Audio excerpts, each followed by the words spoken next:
Assalamualaikum warahmatullahi wabarakatuh. Perkenalkan, nama saya Anggiza Putri, selaku perwakilan dari kelompok saya untuk menjelaskan tugas AI atau kecerdasan buatan.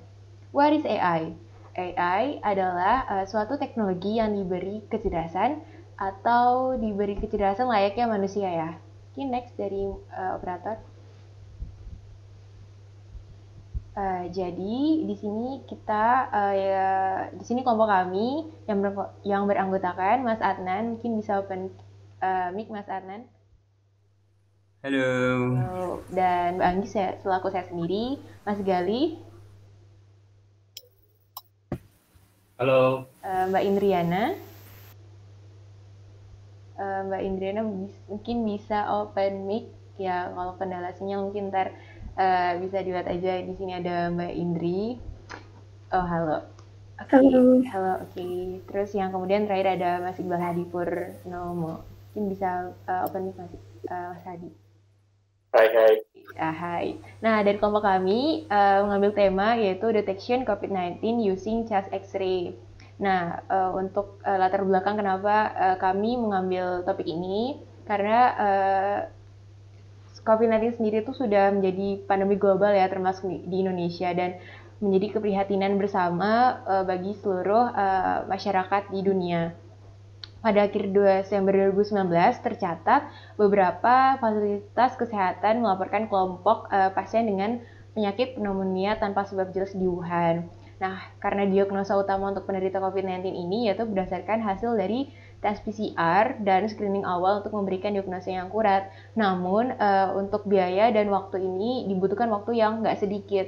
Karena itu, dari kami kiranya bisa membuat sesuatu yang apa ya, kan kalau gejala dari COVID-19 itu mungkin dari dari penyakit pneumonia atau penyakit kanker paru-paru ya.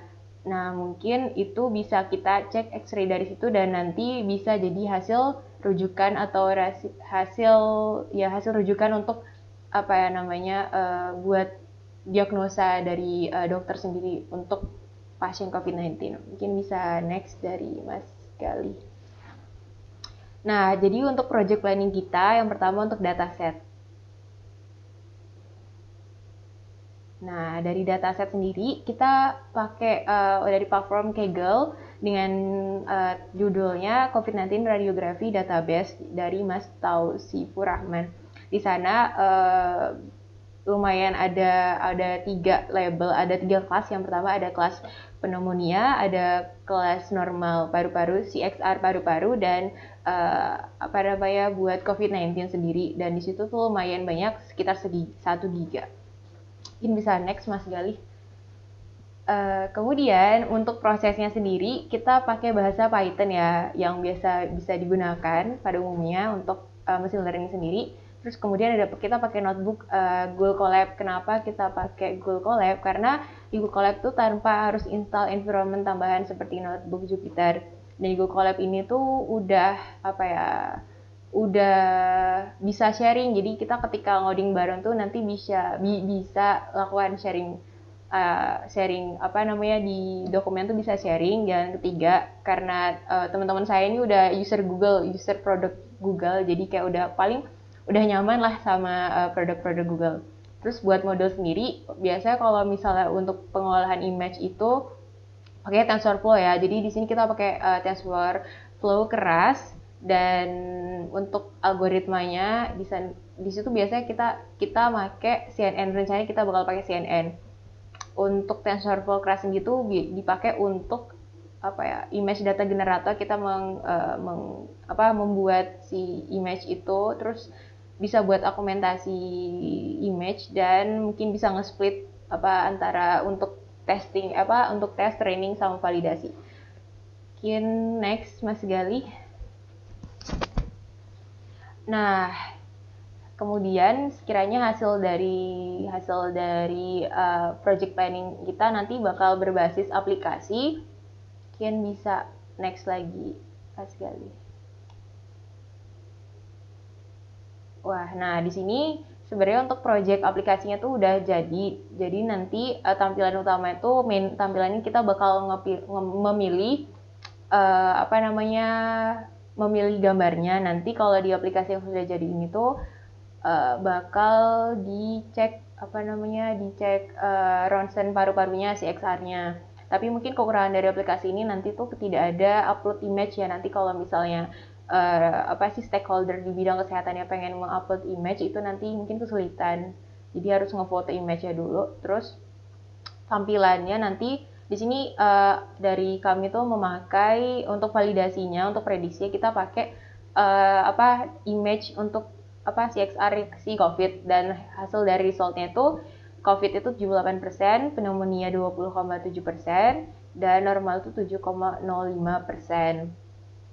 Nah, mungkin untuk pengembangan untuk UAS sendiri kan nanti harus sudah jadi, benar-benar jadi, dan emang udah kalau bisa emang fitur-fiturnya bisa diperbaiki ya.